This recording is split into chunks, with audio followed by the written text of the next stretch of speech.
Donald Trump ഇപ്പോൾ ദേഷ്യക്കാരനും അതീവ ആശങ്കയിലുമാണ് എന്നാണ് പത്രങ്ങൾ സൂചിപ്പിക്കുന്നത്. കാരണമൊന്നുമല്ല, ഇസ്രയേലുമായി നോർമലൈസേഷൻ കരാറിലേക്ക് സൗദി അറേബ്യയെ കൊണ്ടുവരിക എന്നതായിരുന്നു അമേരിക്കയുടെ പ്രധാനപ്പെട്ട, അല്ലെങ്കിൽ ഡൊണാൾഡ് ട്രംപിന്റെ പ്രധാനപ്പെട്ട ലക്ഷ്യവും പദ്ധതിയും.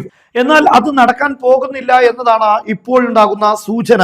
സൗദി അറേബ്യക്ക് F-35 അടക്കമുള്ള യുദ്ധവിമാനങ്ങൾ വാഗ്ദാനം ചെയ്തിരുന്നു. ഇസ്രയേലിന്റെ എതിർപ്പുകൾ നിലനിൽക്കുന്ന ഘട്ടത്തിലും അങ്ങനെയുള്ള ഒരു കരാറിലേക്ക് ട്രംപ് പോയത് എന്തുകൊണ്ടാണ്?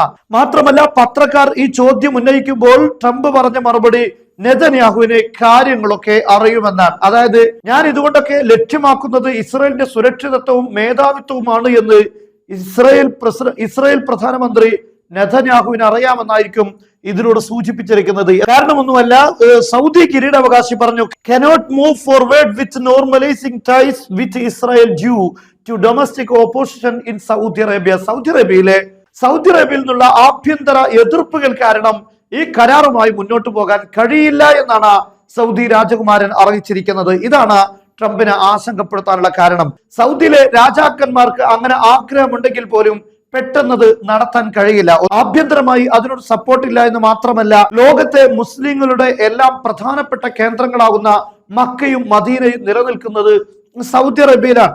ഏതെങ്കിലും രീതിയിൽ അമേരിക്കക്കും ഇസ്രായേലിനും കയറി നിരങ്ങാനുള്ള ഒരു അവസരം അവിടെ ഉണ്ടാകുന്നത് ലോകത്തെ മുസ്ലിം സമൂഹത്തിൽ നിന്നെല്ലാം വലിയ എതിർപ്പുകൾ നേരിടാൻ കാരണമാകും. മാത്രമല്ല, പൊതുവെ മക്കയും മദീനയും അന്താരാഷ്ട്ര സഖ്യത്തിന് കീഴിൽ കൊണ്ടുവരണമെന്ന ആവശ്യം പലപ്പോഴും പല രംഗത്തും ഉയർന്നു വന്നതാണ്. പക്ഷേ അത്തരത്തിലുള്ള ഒരു ആവശ്യം ശക്തമാകാനേ ഇത് കാരണമാവുകയുള്ളൂ. കാരണം ഇതിന്റെയൊക്കെ നിലനിൽപ്പുകൾക്ക് പോലും അത് ഭീഷണിയാകും എന്ന് തന്നെയാണ്. കാരണം നമുക്കറിയാം, ഫലസ്തീനിലുണ്ടായിരുന്ന മസ്ജിദുൽ അഖ്സ അത് മുസ്ലിമുകളുടെ മൂന്നാമത്തെ പുണ്യ കേന്ദ്രമാണ്. എന്നാൽ അതിന്റെ ഇപ്പോഴത്തെ സാഹചര്യം അറിയാം. എന്നാൽ അതുപോലുള്ള സാഹചര്യത്തിലേക്ക് നീങ്ങുമോ എന്ന ആശങ്ക ഇത്തരം കരാറുകളിലൂടെ ലോകത്തെ മുസ്ലിം സമൂഹത്തിന് ഉണ്ടാകാനുള്ള സാധ്യതയുണ്ട്. മാത്രമല്ല, ഈ കരാറിന്റെ പേര് തന്നെ അബ്രഹാം കരാർ എന്നാണ്. അബ്രഹാം എന്ന് പേര് വെക്കാനുള്ള കാരണം ഇബ്രാഹിം നബി എന്ന് മുസ്ലിമീങ്ങൾ പറയാറുള്ള, അതുപോലെ അബ്രഹാം എന്ന് ക്രിസ്ത്യാനികളും അതുപോലെ ജൂതന്മാരും പറയാറുള്ള ഇബ്രാഹിം നബി, ആ ഇബ്രാഹിം നബിയുമായി ബന്ധം എല്ലാവരും അവകാശപ്പെടുന്നതാണ്. ഒരുപക്ഷെ ഇത്തരത്തിലുള്ള ലോക നിയമങ്ങളെ കാറ്റിൽ പറത്തി എവിടെയും എന്ത് നടപടികളും ചെയ്തുകൊണ്ടിരിക്കുന്ന ഇത്തരം ആളുകൾ അങ്ങനെയുള്ള നീക്കങ്ങൾ നടത്താനുള്ള സാഹചര്യത്തിലേക്ക് വരെ വഴിവെക്കുമോ എന്ന ആശങ്ക പോലും അവിടെ ഉണ്ട്.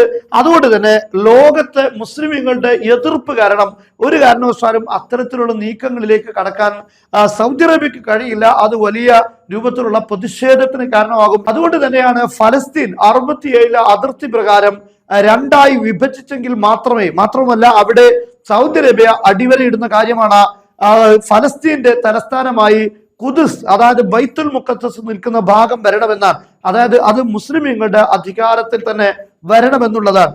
അതെല്ലാം ഇപ്പോൾ നാം പറഞ്ഞിട്ടുള്ള ആ ഒരു തീരുമാനത്തിന്റെ ഭാഗമാണ് എന്ന് നമുക്ക് മനസ്സിലാക്കാൻ കഴിയും.